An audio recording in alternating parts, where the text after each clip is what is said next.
पोषक तत्वों की बात करें, पीछे बारिश ज़्यादा होने से फसल हमारी वेजिटेटिव ग्रोथ की ओर चली गई थी। फसल के अंदर दो तरह की वृद्धि होती है किसान भाइयों। फसल बोने के बाद फसल एक निश्चित ढांचा बनाती है, एक समय के लिए उसकी शाखाएं निकलती है, मोनोपोडिया, फिर सिम्पोडिया चलती है, टिंडे वाली शाखा। वो स्टेज पूरा होने के कारण रिप्रोडक्टिव फेज में चली जाती है, फूल गुड्डी बनना स्टार्ट होती है। तो जो हमारा नरमा ज़्यादा ग्रोथ कर गया है वो उसमें पत्ते ही पत्ते दिखाई दे रहे हैं। फील्ड में हम आते हुए देख रहे थे, फूल कम दिखाई दे रहे हैं। उसका कारण है हार्मोन इनबैलेंस हो गया। जो हमने डीएपी यूरिया पोषक तत्व देते हैं उतना ही महत्व हार्मोन का है। 1935 में दो साइंटिस्ट हुए थे, जिमरमैन और विल्कोक्सन। उन्होंने हार्मोन के ऊपर अध्ययन किया। ज़्यादा बारिश होने से क्या होता है किसान भाइयों, हवा के अंदर जो 78% नाइट्रोजन है, नाइट्रस ऑक्साइड के अंदर रूप में परिवर्तित होकर के ज़मीन में आ जाती है, जिससे फसल को ज़्यादा नाइट्रोजन मिलता है। ज़्यादा नाइट्रोजन मिलने से क्या हो जाता है किसान भाइयों, हार्मोन इनबैलेंस हो जाता है, ऑक्सीजन हार्मोन की मात्रा बढ़ जाती है। ऑक्सीजन हार्मोन कहाँ पैदा होता है? टिप्स पर, ऊपर के पत्तों पर पैदा होगा और नीचे जड़ों की ओर जाएगा। इसी तरीके से जिब्रेलिक हार्मोन ज़्यादा हो गया प्लांट में, इसलिए पत्तियाँ ज़्यादा बन रही है। इसको नियंत्रित करने के लिए हमें एडेनिन और गुआनिन ऐसे हार्मोन हैं जो रिप्रोडक्टिव फेज को बढ़ाते हैं, फूल और टिंडों की संख्या को बढ़ाते हैं। हमें चमत्कार का स्प्रे करना चाहिए 1 ml 1 लीटर पानी में। 13-045 का एक बार आप स्प्रे रोक लें। आईसीआर नई दिल्ली से रिकमेंडेशन जो आई है 05234 का स्प्रे करें। 05234 आपकी क्रॉप कैनोपी बड़ी है, आपने फसल सरसों वाली बड की है तो 750 ग्राम, इसको नोट कर लें, 750 ग्राम आपको 100 लीटर पानी में लेना है। कणक वाले बड का है आपका नरमा बीटी कॉटन, तो उसमें 500 ग्राम लेना है, 5 ग्राम 1 लीटर पानी में। उसके बाद में 2 नंबर पर इसका घोल अलग से मिलाना है, आधा ड्रम करना है पानी का। उसके बाद ये स्टॉक सॉल्यूशन उसमें मिला दें। फिर आपको बोरोन मिलाना है, बोरोन 1 ग्राम 1 लीटर पानी में।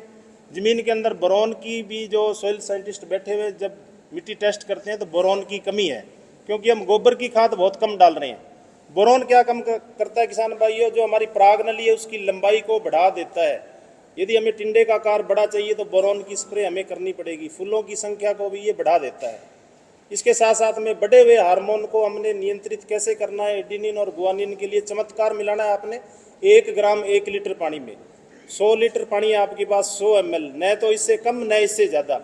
यदि कम डालोगे तो काम नहीं करेगा, ज़्यादा डालोगे तो प्लांट स्टंट हो जाएगा, उसमें पौधा है वो हार्ड हो सकता है। तो 100 ml डालें, इसी सीक्वेंस में डालें। 05234 सबसे पहले, फिर बोरोन और फिर चमत्कार। नेक्स्ट ये स्प्रे कोई आपको तेले और सुंडी वाली के साथ नहीं मिलाना, अलग से करना है। नेक्स्ट स्प्रे आप करना चाहते हो तो उसमें 13-045 आप जरूर लें। साथ में आप चिलेटेड जिंक ले सकते हो। साथ में यदि आपकी ग्रोथ सही होगी है तो चमत्कार करने की जरूरत नहीं है, आप मैग्नीशियम सल्फेट उसके साथ में ले सकते हो।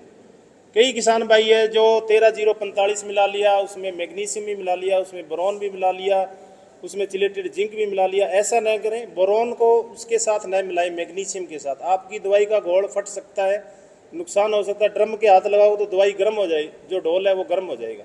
तो बोरोन है वो आप 13-045 मैग्नीशियम चिलेटेड जिंक के साथ न मिलाएं। बोरोन है आपका 05234 है, और चमत्कार ये कर सकते हो। दूसरा किसान भाई, आप घर पर भी इसका घोल तैयार कर सकते हो। डीएपी ले सकते हो आप 2 किलो, उसे 24 घंटे तक आपको भिगोना है। उसके बाद ऊपर से निथार करके अरक है वो काम में लेना है। यूरिया मिलाना चाहते हो तो यूरिया 1 किलो आप साथ में मिलाएं। यदि डीएपी नहीं मिलाते हैं तो हमारी विभाग की रिकमेंडेशन यूरिया की फोलियर स्प्रे की 2 से 5% घोल 3 किलो यूरिया तक भी आप स्प्रे कर सकते हो, क्रॉप कैनोपी बड़ी है तो। इस तरीके से हमें न्यूट्रिएंट मैनेजमेंट करना है। जितना न्यूट्रिएंट मैनेजमेंट अच्छा करेंगे, हमारी जो ज़िले की आर्थिक स्थिति है इसी पर टिकी हुई है, जीडीपी में वृद्धि होगी, किसान का आर्थिक स्तर है वो अच्छा होगा। इसलिए हमें इसके संभाल करने की ज़रूरत है। ये जो समय चल रहा है किसान भाइयों, दक्षिणी पश्चिमी हवाएं चल रही है, इस समय आर्द्रता है वायुमंडल में कम हो गई है। आप नेट से चेक करोगे तो 50% ह्यूमिडिटी है वातावरण में। आज से 15 दिन 80% थी, क्योंकि उस टाइम बारिश का दौर था। तो जैसे ही ह्यूमिडिटी कम होती है, वायुमंडल के अंदर दक्षिणी पश्चिमी हवाएं चलती है, ज़मीन 1-1 फीट तक सूख जाती है। सिंचाई जरूर करें, इंतजार न करें भी मेरी नहर की बारी है 10 दिनों में पानी आएगा। ट्यूबवेल का साधन है तो आप सिंचाई करना शुरू कर दें। जब तक 10-12 दिनों में आपका नहर की सिंचाई आएगी, पानी नरमा और मांग जाएगा, टेम्परेचर बढ़ेगा। सितंबर के महीने में तो आप देख लो 40+ भी हो जाता है। तो पैराविल्ट की समस्या जो आने लग जाती है। ये तो हमारा न्यूट्रिएंट प्रबंधन का काम था किसान भाइयों। इसके साथ साथ में पैराविल्ट की थोड़ी चर्चा करते हैं। पैराविल्ट से पहले बीमारियों की बात करेंगे। ज़्यादा सरबा रहने से कुछ कॉटन में बीमारियां भी आ जाती है, जिसमें जो ब्लैक आर्म बीमारी है, पत्ती की पीछे की डंडी है जो काली हो जाती है, जेंथोमनास मालवेसियरम एक बैक्टीरिया होता है, उसके कारण ये समस्या आ जाती है। इसी तरीके से अल्टरनेरिया ब्लाइट है, वो बीमारी आ जाती है। पत्तियों पर कोणीय धब्बे किनारों पर ज़्यादा बढ़ते हैं, फिर अंदर की ओर बढ़ते जाते हैं। इसी तरीके से बॉल रोट की समस्या किसान भाइयों आ जाती है। सबसे पहले पत्तों पर लाल कलर के लक्षण आएंगे और फिर टिंडे है जो गलना स्टार्ट हो जाते हैं। इसी तरीके से यदि किसान भाई ने वैरायटी का सही सिलेक्शन नहीं किया है, सैंडी सॉइल में भारी सॉइल वाली वैरायटी लगा दी है, तो थीरक बीमारी आ सकती है। पत्तियां लाल होकर के धीरे धीरे गिरना कम हो जाती है। सैंडी सॉइल में नाइट्रोजन की कमी होती है, जैविक कार्बन की कमी होती है। तो ये जो हम बीमारियों की बात कर रहे थे, इसके लिए विभाग की रिकमेंडेशन है कॉपर ऑक्सीक्लोराइड आपको काम में लेना है 2 से 2.5 ग्राम प्रति लीटर पानी के हिसाब से। स्टेप्टोसाइक्लिन आप मिला सकते हो। बैक्टीरियामाइसिन की 20 ग्राम की पुड़ी आ रही है, 100 लीटर पानी में मिला करके उसका स्प्रे करें, तो साथ में पोषक तत्व भी मिलेगा कॉपर से। हमारी जो बीमारियां हैं उससे भी हमें निजात मिलेगी। अब हम बात करेंगे पैराविल्ट की। सितंबर के महीने में जैसे ही नरमे के अंदर टेम्परेचर 40 से अप होता है, हमारे पास सूचना आने लग जाती है नरमा 60 मारने लग गया। 60 मारने का कारण है किसान भाइयों, कई किसान भाई है जो पट्टे पर या ठेके पर ज़मीन लेते हैं, जब उनसे बात करते हैं तो ये कहते हैं 15 साल हो गए गोबर की खाद तो इस फील्ड को दिखाई ही नहीं। डीएपी और यूरिया हम डालते हैं जिससे हमारी ज़मीन की सेहत है वो ख़राब हो रही है। और जो हमारा बीटी कॉटन है, इसमें जो रूट का सिस्टम है वो सेलो रूट सिस्टम है। जड़ है जो इसकी पाथी की तरह होती है, टैप रूट सिस्टम नहीं होता जो हम पुराना नरमा बोलते थे RST9 है, J34 है, उसकी तरह जड़ नहीं होती, ऊपर ही जड़ होती है। तो जिन किसान भाइयों के यहाँ के ट्यूबवेल के पानी ज़्यादा लगते हैं, जैसा कि देश राज्य ने बताया इसी है, वो यदि 1.5 से ज़्यादा है तो वो सिंचाई योग्य नहीं है। तो ये थोड़ा सा जो कपास है एक बार चल जाता है, क्योंकि मिड टॉलरेंट है ये साल्ट के प्रति। चलने के बाद में किसान भाई को ऐसे लगता है कोई दिक्कत नहीं, लेकिन लास्ट में नरमा 60 मार जाता है। इसमें होता क्या किसान भाइयों, जब प्लांट है वो पोषक तत्व लेता है तो इसमें एक प्रासरण दाब काम करता है, ओस्मोसिस। गोल्डबस की साइंटिस्ट हुए थे, उन्होंने ये बताया था जो हमारी साधारण मिट्टी है, जो हमारी उपजाऊ मिट्टी है, उसमें पोषक तत्व प्लस पानी का घोल उसकी सांद्रता कम होती है। जैसे हमारे शरीर में खून है, वैसे पौधे के अंदर कोशिका रस होता है, उसकी सांद्रता होती है ज़्यादा। तो एक दाब काम करता है कम सांद्रता से अधिक सांद्रता की ओर, तो ये ऊपर तक हमारे पोषक तत्व पहुँच जाते हैं। 90वें महीने में आकर के क्या होता है, जो हमारी ज़मीन के सॉल्ट है, जैसे ही टेम्परेचर बढ़ता है पानी वाष्पीकरण होकर के ऊपर उठ जाता है हवा में। सॉल्ट कहाँ जाएंगे, रूट जोन में। जो हमारे छोटे छोटे सिर में बाल है, वैसे जड़ों के अंदर रूट एयर्स होते हैं, वो पौधे का मुंह है, वहाँ आकर के उसको ब्लॉक कर देते हैं। तो ये सिस्टम उल्टा हो जाता है, ज़मीन के अंदर कोशिका जो पोषक तत्वों का घोल है उसकी सांद्रता बढ़ जाती है, पौधे के अंदर कोशिका रस है उसकी सांद्रता कम हो जाती है। तो पौधे ने जो कुछ खाया पिया है ज़मीन की ओर वापस जाने लग जाता है, तो पत्तियां गिरनी स्टार्ट हो जाती है।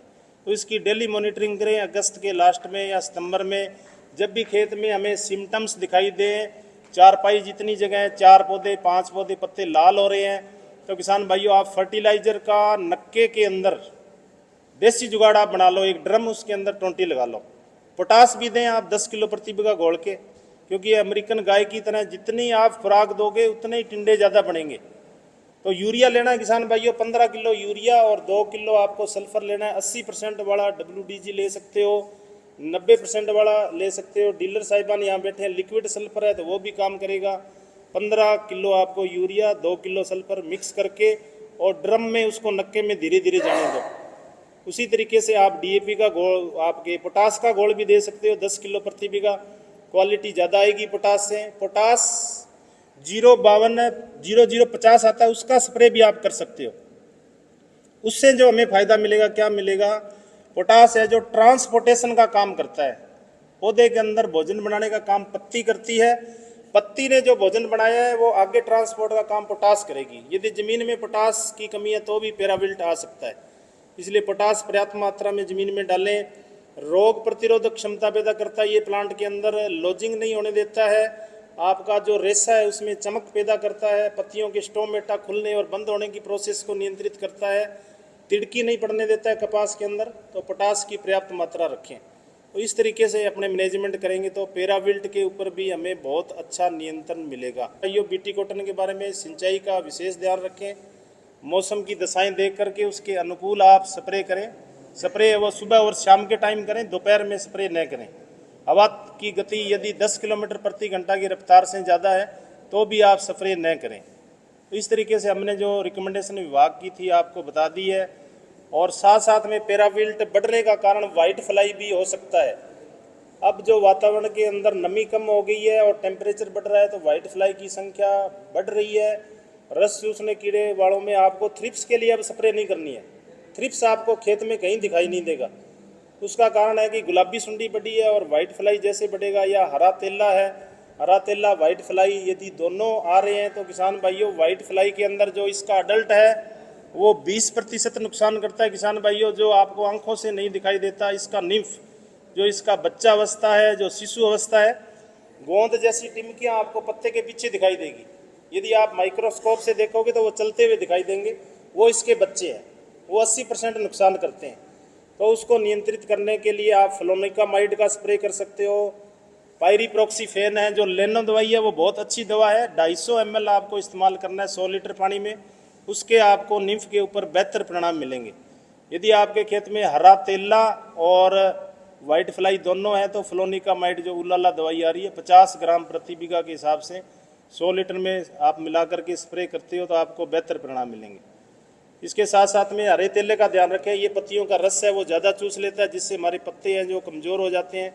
इसलिए वाइट फ्लाई का आप नियंत्रण करें और बेहतर परिणाम मिलेंगे। जो 2-3 दवाएं हमने आपको बताई है, इस तरीके से वाइट फ्लाई कंट्रोल रहेगी। तो वाइट फ्लाई का जो निम्फ होता है या अडल्ट होता है वो क्या करता है, बॉडी के एनस पार्ट से जितना कोशिका रस चूसता है वो बाहर निकाल देता है। पत्ती कभी भी काली नहीं होनी चाहिए वाइट फ्लाई के कारण। पत्ती काली होगी तो क्या नुकसान होगा, सूटी मोल्ड छोड़ता है, ये जो कोशिका रस छोड़ता है हनी ड्यू, उससे सूटी मोल्ड आ जाती है, पत्ते काले हो जाते हैं, फोटोसिंथेसिस बंद हो जाएगा प्लांट में, प्रकाश संश्लेषण नहीं होता है। जो हमारी पत्ती भोजन बनाती है उसके लिए 4 चीज़ें चाहिए किसान भाइयों। जो हमें हरा रंग दिख रहा है वो है मैग्नीशियम, और इसको जल चाहिए, CO2 चाहिए, कार्बन डाइऑक्साइड, और सनलाइट चाहिए। यदि हमारी पत्ती काली होगी तो सनलाइट नहीं पहुंचेगी पौधे के अंदर, तो वो भोजन नहीं बना पाएगी। इसलिए पत्तियां सुरक्षित रखें, तेज स्प्रे न करें, मिलाकर के ज़्यादा स्प्रे न करें, सुंडी मारने के चक्कर में ज़्यादा डोज का प्रयोग न करें। पक्का बिल जरूर ले आप।